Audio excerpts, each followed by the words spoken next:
Entonces, vamos a ver por acá las otras. Nos habíamos quedado. Ya habíamos explicado, ¿no?, la parte anterior, que es esta, sobre la tensión superficial y el alveolo. Ahora vamos a explicar esto, que es lo siguiente. ¿Ya? Bueno, entonces, miren, acá hay datos importantes. Por ejemplo, acá hay una ley que es la ley de Laplace, que nos dice, ¿no?, la presión es mayor en los alveolos más pequeños, ¿no? Pero yo quiero que lo entendamos, no solamente que nos llevemos este concepto teórico. No es un concepto teórico, pero la idea es que entendamos el concepto práctico. ¿Ya? Muy bien, miren, si ustedes se van a dar acá cuenta, ¿no?, dice acá, presión, ¿no?, es igual a 2 veces la tensión, ¿no?, superficial sobre el radio. Por lo tanto, la presión es directamente, ¿no?, proporcional a la tensión y es inversamente proporcional al radio. ¿Ya? Vamos a dividir la fórmula. Según la fórmula, ¿no?, ¿qué es, según la ley de Laplace? ¿Qué dice? Que la presión en estos alveolos es igual a ¿qué? Es igual a 2 veces la tensión o tensión superficial, ¿no?, sobre el radio. Entonces, acá es simple, ¿no?, para que se entienda mucho. Es directamente proporcional a la tensión, solamente que es dos veces, y es inversamente proporcional al radio. ¿Qué significa esto? Que cuando aumenta el radio, ¿no?, disminuye la presión, y inversamente proporcional, ¿no? Cuando disminuye el radio, aumenta la presión, porque es inversamente proporcional según la fórmula, la división. ¿Ya? Y esto es importante para poder entender estos procesos fisiológicos que normalmente suceden en los alveolos. La primera pregunta es acá, para poder entender. ¿En cuál de estos dos alveolos creen que hay más presión? ¿En el alveolo grande o en el alveolo pequeño? El pequeño. El pequeño. El pequeño. En el pequeño, así es. En el pequeño. Es. ¿Por qué? Porque acá el radio, ¿cómo va a ser? El radio va a ser menor, ¿sí o no? ¿Y cómo va a ser la presión? Mayor, porque es inversamente proporcional, ¿no? Radio menor, decíamos, presión mayor. Es la fórmula. Es lo que yo quiero que se lleven esta idea, ¿está bien? Para que se lleven el concepto. ¿Sí? ¿Se entendió? Sí. Acá es diferente, ¿no? Acá hay mayor radio, ¿no? ¿Cómo va a estar la presión? Por lo tanto, acá, menor presión, ¿no? Porque es la fórmula. La ley de Laplace que nos dice que la presión es 2 veces la tensión sobre el radio. Y acá es lo mismo, es decir, la presión, ¿qué es? La presión que se va a ejercer acá es 2 veces sobre la tensión superficial. Por lo tanto, la tensión superficial va a ser importante, ¿para qué? Para regular la presión que se encuentra dentro del alveolo. La siguiente pregunta. ¿En cuál de los dos alveolos, en este grande o en este pequeño, crean que sea más importante la tensión superficial? ¿En cuál de los dos? ¿En el grande o en el pequeño? En el pequeño. Así es, en el pequeño. Vamos a poner un ejemplo. Miren, voy a poner acá 8 gotitas de agua. 1, 2, 3, 4, 5, 6, 7, 8. ¿Ya? Y acá voy a poner 8. 2, 3, 4, 5, 6, 7, 8. Pregunta, ¿dónde están más juntos? ¿En el pequeño o en el grande? En el pequeño. Así es. Muy bien. Entonces, el primer concepto es el siguiente. Que mi surfactante pulmonar va a ser más importante ¿en dónde? En los alveolos pequeños. ¿Por qué? Porque acá haciendo estas cositas, estas son gotitas de agua, al estar más, es decir, en un lugar más pequeño, van a ser más fácil que se junten ¿o no? Sí. Sí, claro, Sí. acá va a ser más difícil que se junten, ¿no? Porque están un poquito más separadas. Por eso que el surfactante pulmonar es importante ¿dónde? En los alveolos pequeños. ¿Ya? Que ya dijimos, todos los alveolos donde hay menos radio, pero hay más presión. Ok. Y la siguiente pregunta es la siguiente. ¿En cuál de estos, ya voy a poner acá otro ejemplo, inspiración y expiración? ¿Ya? Voy a imaginar que este es un alveolo. Cuando se inspira, el alveolo que hace se agranda y cuando se expira se pone más pequeño. ¿Estamos de acuerdo todos? ¿Sí? ¿Estamos de acuerdo todos o no? Sí, doctor. Ok, Sí, doctor. estamos todos de acuerdo. Muy bien. Entonces, la pregunta es, si yo en esta parte inspirativa lo mismo, tengo acá, ¿no? ocho gotitas de agua, y en la parte expirativa tengo 8 gotitas de agua. La siguiente pregunta es, ¿en qué fase de la respiración es más importante el surfactante pulmonar? ¿En la inspiración o la expiración? Inspiración. La expiración. En la expiración, así es. ¿Por qué? Porque el alveolo va a estar más pequeño y estas gotitas van a tener más posibilidad de juntarse. Por lo tanto, el surfactante pulmonar lo que evita es lo siguiente, definición, evita el colapso alveolar más que todo en los alveolos pequeños y en la fase expiratoria. ¿Estamos de acuerdo? ¿Todos lo entendieron? ¿El por qué? ¿Alguien no lo entendió? Sí, doctor, se entendió. ¿Sí? ¿No? Sí, Entonces entendieron el por qué, ¿no? Porque mientras el bronquio es más pequeño, o está en expiración, es más pequeño el alveolo. Entonces, acá, estas gotitas de agua que producen la tensión superficial van a tener es decir, menos espacio o van a tener más posibilidad de juntarse porque tienen menos espacio. ¿Sí? Entonces, ahí en esta fase es donde más yo necesito el surfactante, es decir, en el alveolo pequeño y en el alveolo expirado.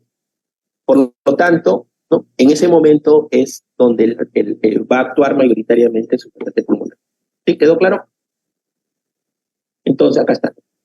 Por ejemplo, acá mi radio es 2, ¿no? Para entender, ¿no? Mi tensión superficial es la misma, no cambia, ¿no? Acá, ¿cuál va a ser mi presión? 3, ¿no? ¿De qué decíamos? No, acá tengo un radio mayor, ¿no? Y la presión es menor. Radio mayor, presión menor, ¿no? Según la fórmula de Laplace. Acá es diferente, miren, radio menor, presión mayor. Doctor, y no hay relación, esa es la relación que yo tengo que ver, la inversamente proporcional entre la presión y el radio. ¿No tengo que Así es. ver la directa entre la tensión superficial y el radio? Entre la presión y la Entre la tensión superficial. Claro, también. superficial. No, Claro, entre, es decir, la presión, es decir, si no hubiera este 2, ¿qué diríamos? Que la presión es directamente proporcional a la tensión. Pero no es así, ¿sí o no? No, y acá es inversamente proporcional. sí, pero yo le estoy hablando de la tensión superficial y el radio. Eso no importa, la relación directa que hay en la tensión superficial y el radio. No, sí, claro, eso es lo que decía. El tema de la presión es directamente proporcional a la tensión superficial, pero no es relación 1 a 1, es relación 1 a 2, porque es 2 veces la tensión superficial. En cambio, en la presión y el radio sí, porque acá no es 2, no está elevado, no está asociado a algo más, es decir, es directamente porque es 1 a 1, ¿sí? Por eso que inmediatamente acá estamos explicando esta fórmula, ¿no? Aumenta radio, disminuye presión, disminuye radio, aumenta presión. ¿Estamos de acuerdo? Sí, doctor. Exacto. Ok, ¿quedó claro entonces? Pregunta de examen. Pregunta de examen.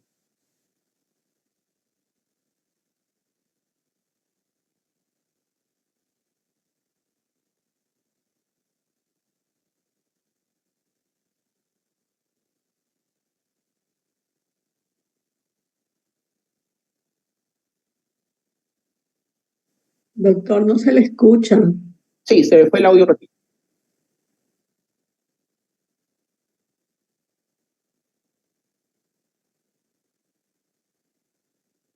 Muy bien. Ok, preguntas, a ver. Encontrándose usted de guardia, ¿no? Tiene un paciente el cual le indican, ¿no? El cual le indican que tiene, ¿no? Colapso o tiene mayor colapso en la fase expiratoria. Tiene mayor el colapso en la fase expiratoria. ¿Qué considera usted o qué haría en este caso para mejorar? Si un paciente, por ejemplo, tiene mayor colapso en la parte expiratoria, un niño, ¿qué haría? ¿Podríamos dar corticoide más surfactante? Claro, si es un niñito, un bebito recién nacido, lógico, ¿no? Porque si te dicen que se está colapsando en la parte expiratoria, uno de los factores de exceso.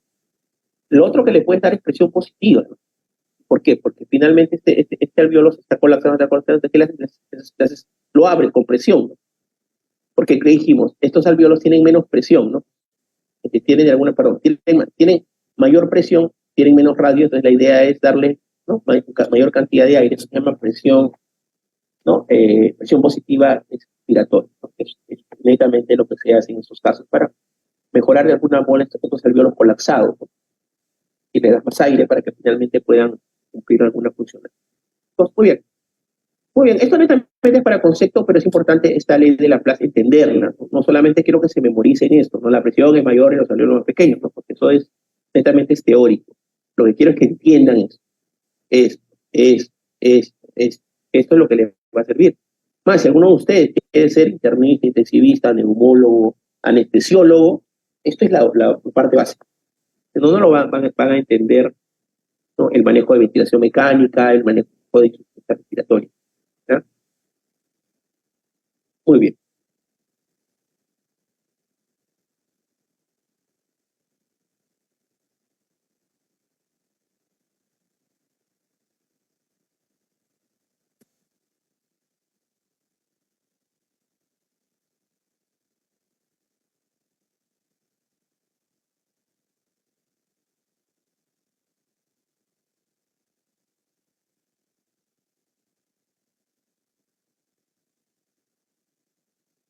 Muy bien, seguimos.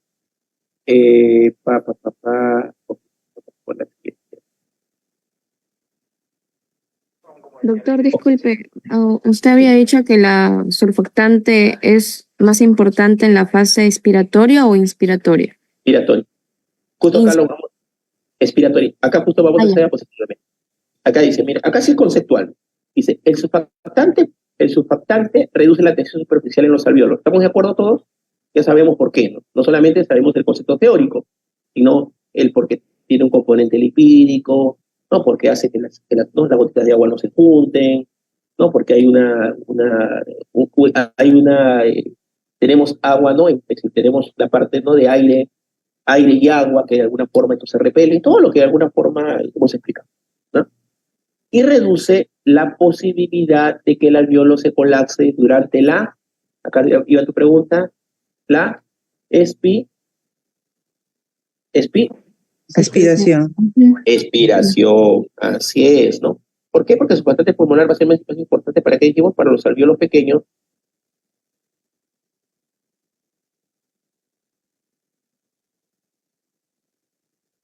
¿No? Y para los alvéolos fase expiratoria, ¿no? Porque en ese momento es donde va a haber mayor probabilidad que estas gotitas de agua, ¿no?, se puedan juntar y aumentar la tensión superficial, ¿no? ¿Sí? ¿Ahí quedó claro?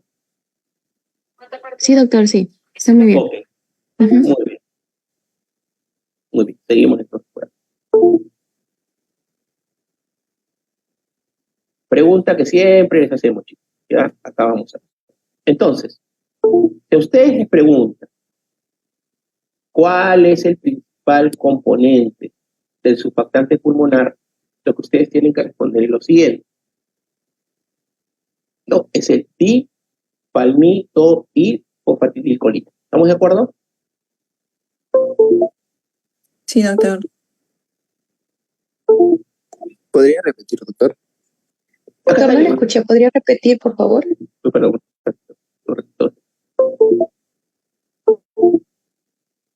Dice acá, ¿cuál es el principal componente estructural del surfactante pulmonar? Acá lo voy a subrayar. Es el acá por Vale poner las siglas, doctor. ¿no? Palmitoil, ¿no? Dipalmitoil, dipalmitoil, fosfatidil, colina. ¿Estamos de acuerdo? Nombre medio raro, largo. ¿Cuál es para poder decir nosotros ¿no?, el acrónimo es DPFC? Este es Y doctor, ¿y en el examen podemos poner de PFC o tenemos que sí, poner pueden poner DPFC, pueden ponerlo, ¿sí? C allá, doctor? La siguiente pregunta que también en algún momento se ha preguntado, ¿cuál es el componente cuál es el componente, ¿no? O el segundo componente más importante en el surfactante pulmonar. ¿Cuál sería? Acá está. La fosfatidilcolina insaturada, ¿ah? Porque ese es el 17%, ¿sí? El 50% es el DFC y el 17% es la fosfatidilcolina insaturada, ¿sí? ¿Quedó claro, chicos? ¿Este qué es? Es un fosfolípido, si tiene componente no fosfórico y lipídico, y es importante que tenga lípidos, sí, porque ya dijimos que hace lípido con el agua, no hace que se junten, ¿no? Entonces es importante para evitar, este componente lipídico es el más importante del surfactante pulmonar. ¿Para qué? Para evitar, ¿no? El tema o evitar la tensión superficial, el aumento de la tensión superficial. ¿Sí? ¿Quedó claro? ¿El lípido con el agua, doctor? Claro. Normalmente los lípidos con el agua, ¿qué hacen? Lo repelen, se repelen. Entonces, si ustedes le dicen, ¿no? ¿Qué componente es importante para hacer o repeler o de alguna forma tener un efecto, ¿no? Hidrofóbico? Es el lípido, porque el lípido que va a hacer que estas gotitas no se junten, ¿no? ¿Por qué? Sí. ¿Por qué? Con la pared alveolar, ¿no? Ah, ya entendí. Ya, gracias, doctor. Ok, muy bien. Sí.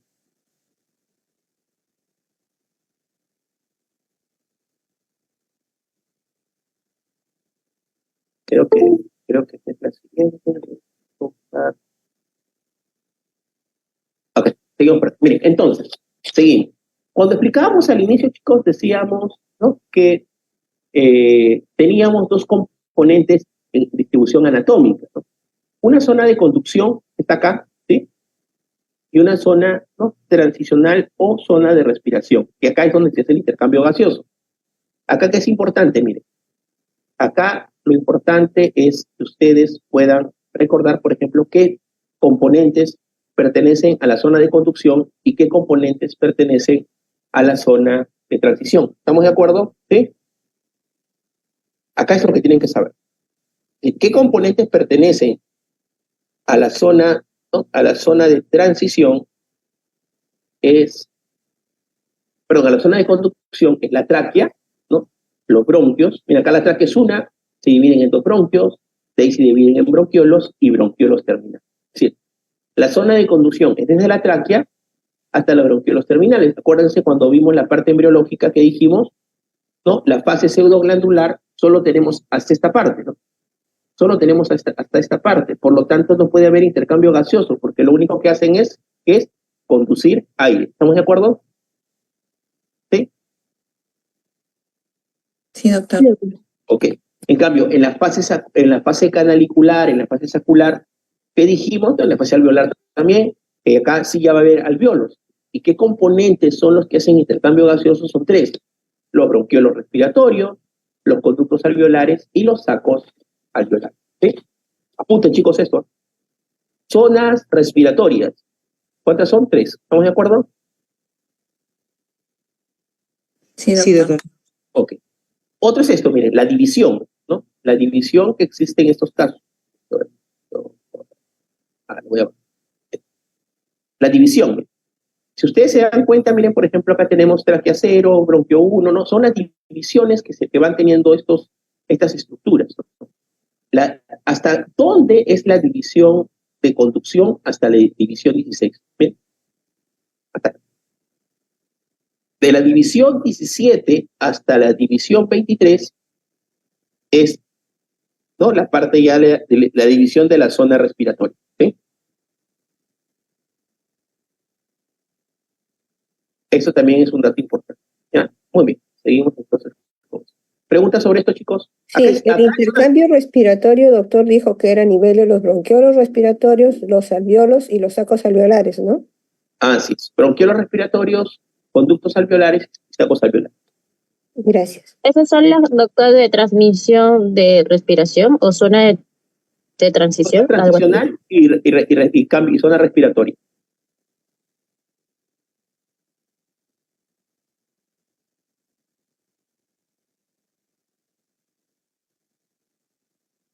¿Sí? ¿Quedó claro? Sí, doctor. Ok, Sí, doctor. ok, continúa. Acá no hay nada más que aplicar, netamente son temas de concepto. ¿Ya? No, acá no hay un tema de poder hacer algún caso, ¿no? Netamente. El caso podría estar aplicado a la parte embriológica, ¿no? Que le decía, ¿no? En qué fase o en qué semana ya puede haber intercambio gaseoso, ¿no? ¿Por qué? Porque ya hay zonas, ¿no? No solamente de conducción, sino de intercambio gaseoso, ¿no? Que eso se los expliqué al inicio, ¿sí? Eso es a partir del conducto sacular, ¿no, doctor? Claro, así es, ¿no? De la fase canalicular, porque en la fase canalicular ya puede haber de alguna forma, intercambio gaseoso, ¿no? Sí, rudimentario sí, pero ya donde va a haber mayor cantidad, ¿no? Es en la fase sacular, ¿no? Porque en la fase sacular ya tenemos de alguna forma ya bronquiolos respiratorios y conductos alveolares. Doctor, entonces si nos preguntaran, vamos a contestar las fases sacular, ¿no es cierto? O la fase canalicular. Desde la fase Canalicular. canalicular, puede ser, canalicular. Ok, doctor. Muy bien, seguimos entonces por aquí.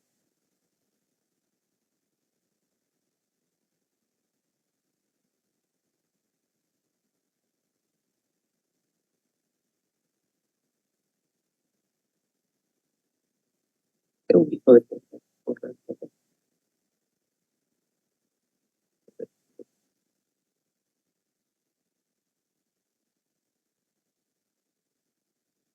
Ok, muy bien. Miren, entonces, vamos a ahora hablar otro concepto nuevo, ¿ya? Acá también, bastante atención, atentos a lo que se les explica. Muy bien, acá nos hablan del concepto, miren, espacio muerto anatómico, espacio alveolar y fisiológico, ¿ya? Entonces, vamos a empezar primero por el espacio muerto anatómico, ¿ya? Es decir, cuando nosotros veíamos en la imagen anterior, ¿no? En la imagen anterior, voy a regresar a la imagen anterior para que podamos tener idea.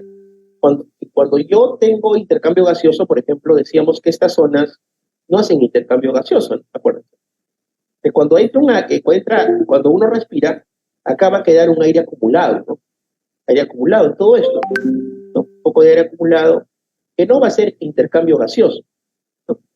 Que no va a ser intercambio gaseoso. ¿Sí? ¿Cuál es la idea en este caso? No sé por qué está fallando. ¿Cuál es la idea en este caso? Es que este aire que se encuentra en toda la vía aérea, ¿no? Y que no es intercambio gaseoso, ¿cómo se le va a llamar a esto? Se le va a llamar, ¿no? Espacio muerto anatómico. ¿Sí? ¿Escucha, chicos? Sí, doctor, sí ¿No? se le escucha. Espacio, es decir, todo este aire que está acá, miren, ¿no? Todo este aire que no es intercambio gaseoso, que se encuentra en la zona de conducción, pero también Está puede en la estar acá en misma esta zona. PPT, doctor, de anterior. ¿Cómo? No ampliado. No, sí, claro, sigue explicando eso. El aire, lo he marcado con rojito, ¿no? Que todo este aire que está acá, que no es intercambio gaseoso, ¿no? Este aire, ¿cómo lo vamos a llamar? Espacio muerto anatómico, ¿no? A ver, hay aire que no vamos a hacer intercambio gaseoso. ¿Estamos de acuerdo? Sí, doctor. Así es. Sí, doctor. Ese es el espacio muerto anatómico.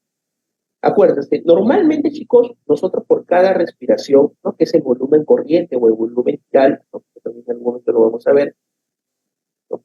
¿Cuánto más o menos hacemos? Más o menos 500 mililitros. ¿Ya? De estos 500 mililitros, 150, ¿no? Van a ser el espacio muerto. Esto que está acá es la que va a quedarse donde acá está, ¿no? Espacio muerto anatómico, que es el aire que va a quedar, ¿no? Vías aéreas de conducción, ¿no? Este es el espacio muerto, ¿sí? Queda claro. Es decir, estos 150 mililitros siempre van a quedarse en el espacio muerto. Es decir, no hacen intercambio gaseoso, se quedan ahí acumulados. ¿Sí? ¿Quedó claro?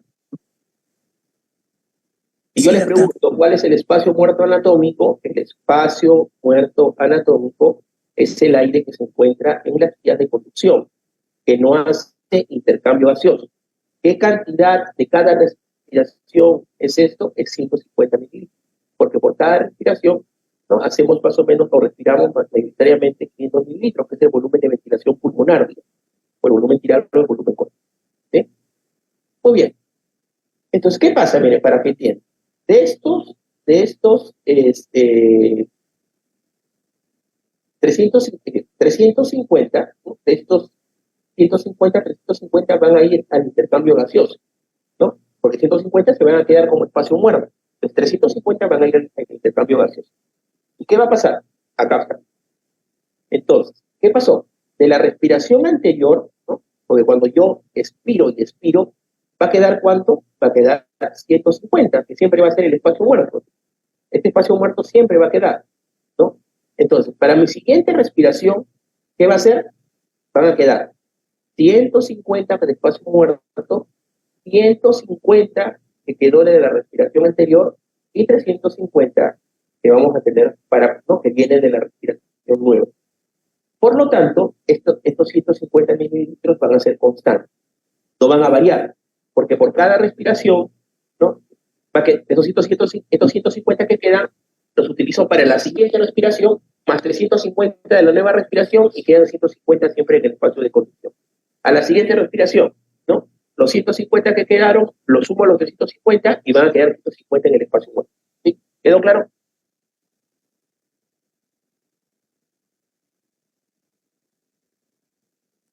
Por favor, ¿puede repetir nuevamente, doctor, por favor? Claro, mire, por cada, la ventilación pulmonar es 500 mililitros. Acá estamos, ¿sí? ¿Estamos de acuerdo? Sí. Todo. De esos Sí, doctor. 500 mililitros, ¿cuánto es espacio muerto? Es 150. ¿Qué es este espacio muerto anatómico? Es esto es lo que va a quedar, ¿no? De alguna forma, ¿no? Va a quedar de alguna forma ¿Como una reserva, doctor? constantemente. Es decir, esto nunca va a cambiar. Cuando el espacio muerto anatómico aumenta cuando morimos, por ejemplo. O por algunas cosas, algunas enfermedades, ¿no? Porque finalmente este aire, ¿no? Siempre va a estar intercambiándose. Pero ¿qué pasa? Yo respiro 500, ¿ya? Para que entiendan. Yo respiro 500, ¿ya? Mililitros. ¿Qué pasa? 150 van a quedar siempre en el espacio anatómico. Pero estos 150 no son constantes. No es que esos 50 con los que nací y cuando muera quedan 150, sino que cambian. ¿Cómo es la forma en la que cambia esto? Es la siguiente, ¿no? ¿Cómo cambia? Yo respiro, ¿no? Yo respiro. Por ejemplo, me quedaron 150 de una respiración A. Voy a poner acá para que se entienda a ver cómo un ejemplo que podría venir en el examen, ¿no? Esos 150 me quedó de una respiración. Entonces, ¿qué va a pasar? Yo en mi siguiente respiración voy a respirar 500. ¿Estamos de acuerdo? 350 van a ir al intercambio gaseoso. Pero acá, ¿qué me falta? 150, ¿sí o no? Que viene de la respiración anterior. Entonces, acá, ¿qué me va a quedar? 150. Esto finalmente va a seguir siendo espacio muerto. Hago una respiración B, ¿no? Una siguiente respiración para entender. ¿Cuánto voy a aportar de esa respiración nueva para hacer el intercambio gaseoso? 350. Estos 150 que está acá va a venir para esta respiración para formar los 500 y van a sobrar acá 150, que siempre va a ser el espacio muerto. Creo que ahora sí ya quedó más claro. ¿Sí? ¿Quedó claro? Doctor Nieves, disculpe. Entonces, en cada respiración, nosotros, o sea, solo Utilizamos 350 nada más. No. Respiramos 500. 500. Pero para hacer el intercambio gaseoso, ¿no? Solo utilizamos 350. Claro, va a quedar 150 y los 150, es decir, ese aire que está en el espacio de conducción entra con 350 más, ¿no? Entra con 150 más. ¿Y qué va a quedar? 150 de esa respiración. A la siguiente respiración, lo mismo. Los 150 que quedaron entran con 350 y van a quedar 150. Siempre va a quedar 150. Porque con nueva respiración siempre los 150 van a ser constantes. Porque los estoy reutilizando en cada respiración nueva. Entonces, en cada respiración nosotros hacemos uso solo o sea, respiramos 500, pero 350 más los 150 que estaba en la anterior. Quedaron ahora sí, ya lo entendí. Sí, doctor, muchas gracias. Ok. Muy bien. Entonces, otro concepto más. El espacio muerto anatómico es igual a ¿qué? Al espacio muerto alveolar menos el espacio muerto fisiológico menos el espacio muerto alveolar. El espacio muerto alveolar, chicos, generalmente es cero. ¿No? Fisiológicamente cero. Puede variar, sí, ahorita vamos a ver, ¿no? Hay patologías que pueden elevar el espacio muerto. Entonces, prácticamente el espacio muerto anatómico es igual al espacio muerto fisiológico. ¿Ya? Podríamos decir que esto es lo mismo. Es lo mismo. Es lo mismo. Y el espacio muerto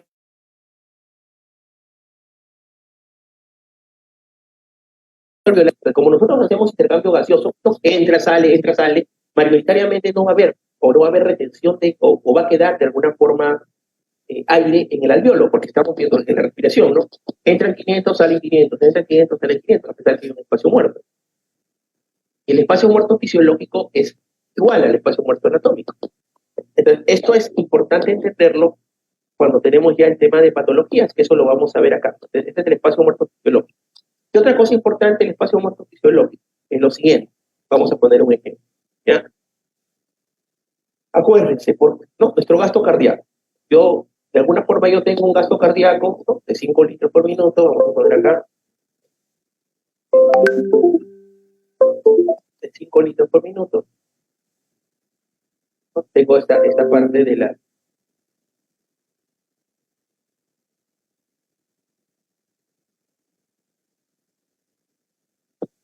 ¿No? ¿Y cuánto es, más o menos, es mi gasto, ¿no? Mi gasto...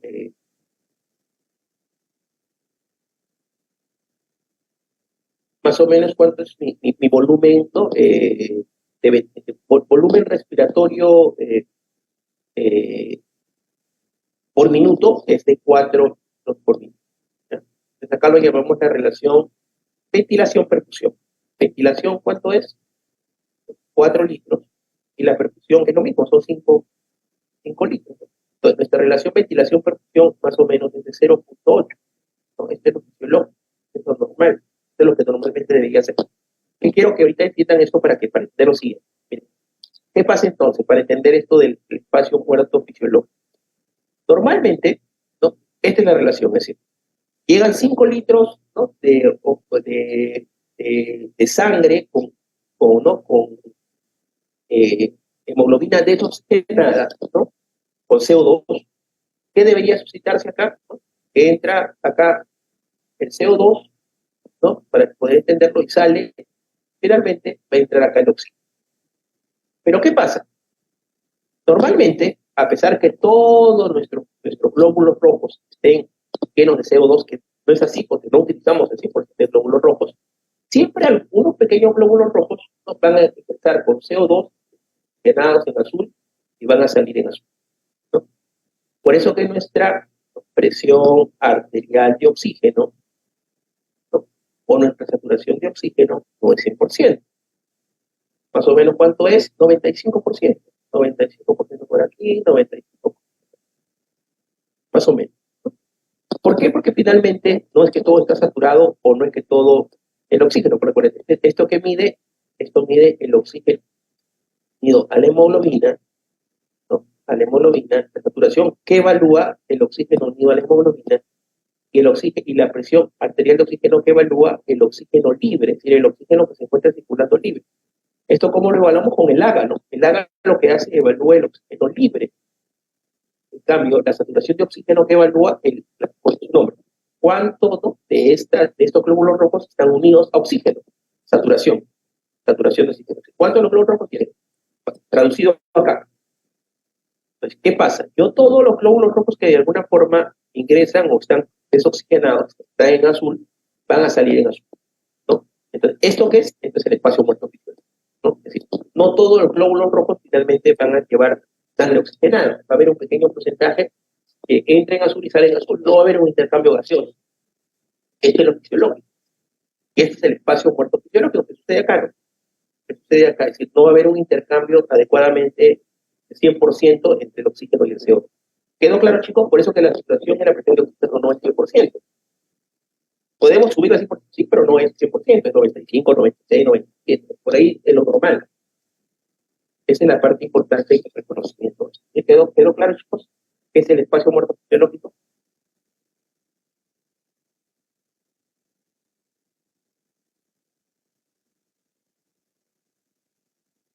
Doctor, lo puede poner así como en un casito. Y doctor, o sea, sí. Ajá, para poder entenderlo mejor. ¿Cómo, perdón? Lo que ha explicado doctor, plasmarlo en un Podría casito. aplicar en Ajá, un como caso un clínico. ejemplo. Hago un caso clínico. Ya, miren. Pero acá sí tenemos que hablar un poquito de patologías. ¿Sabes? Voy a explicarle con patologías para que se entienda mejor. Porque, acuérdense, este es lo Que fisiológico. borre, doctor. Ahí hizo espacio muerte alveolar menos espacio, eso que va, eso, doctor. Ahí puso espacio muerte El alveolar espacio muerto menos, alveolar es igual al espacio muerto fisiológico menos el espacio muerto alveolar. El espacio muerto, perdón, el espacio muerto anatómico es igual al espacio muerto fisiológico menos el espacio muerto alveolar. Y por lo tanto, el espacio muerto alveolar es cero fisiológicamente. Entonces, si es cero, lo anulo, ¿me entiendes? Entonces, el espacio muerto alveolar, digamos que es muy parecido al espacio, es igual al espacio muerto fisiológico. ahora sí. Gracias, doctor. Muy bien. Entonces, nos vamos para el caso.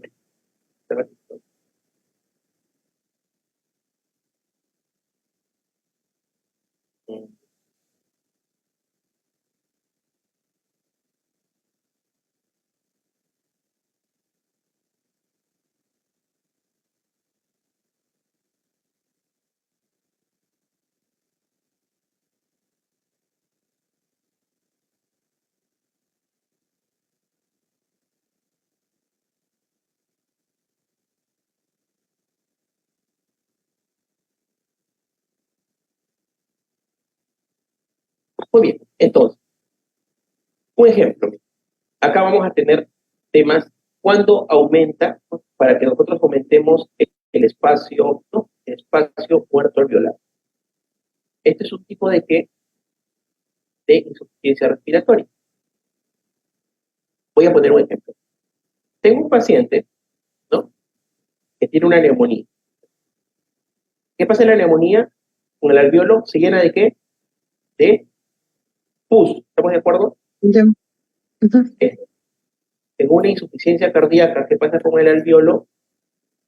Se llena de qué? De agua. ¿Estamos de acuerdo? Ah. ¿Qué va a pasar entonces? Acá es simple. El alveolo no va a poder cumplir de qué? Su función de hematosis. ¿Por qué? Porque el alveolo está lleno de algunas sustancias que va a interferir con eso. ¿Estamos de acuerdo? Entonces, ¿qué va a pasar con el aire que llega acá? Imagínense este aire que llega acá. ¿Va a aumentar o va a disminuir? Va a aumentar. Va a aumentar. Entonces, lo tenemos claro. Entonces, ¿qué va a pasar acá? Hay un aumento, ¿no? Del espacio muerto.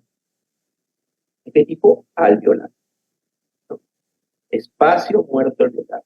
¿No? Este es para que ustedes entiendan. Entonces, todo lo que abarque o espacio en el alveolo, neumonía, agua, sangre, ¿no? Va a producir finalmente, ¿no? Aumento del espacio alveolar, ¿no? Aumento del espacio alveolar, ¿no? Y acá el tema es que así yo le ponga, ¿ustedes creen que si yo le pongo oxígeno va a mejorar este paciente o no? No mejora. No mejoran.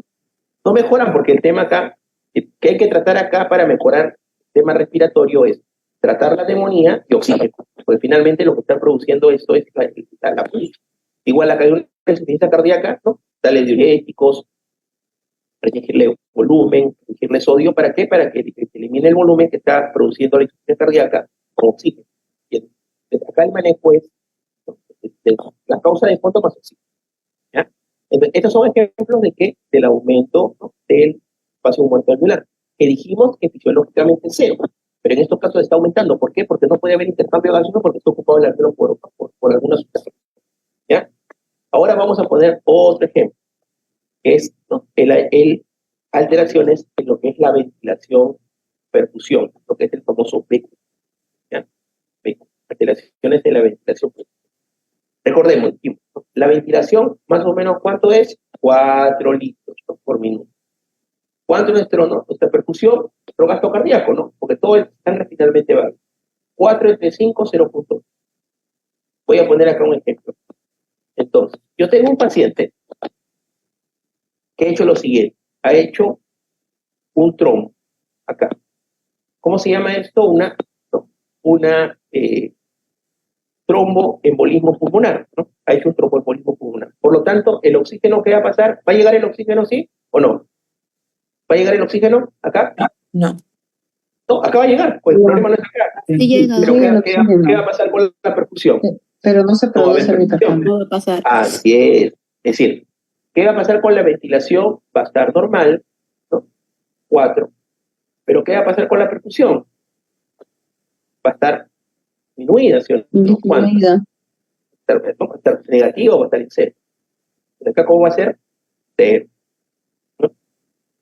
Entonces, la ventilación-perfusión, cuando hay problemas en la perfusión, ustedes se dan cuenta, lo que se va a afectar que es la perfusión, es decir, la P, ¿no? Pero la ventilación va a estar cañón. Va a estar cañón. Entonces acá la relación ventilación-perfusión va a ser 0, ¿no?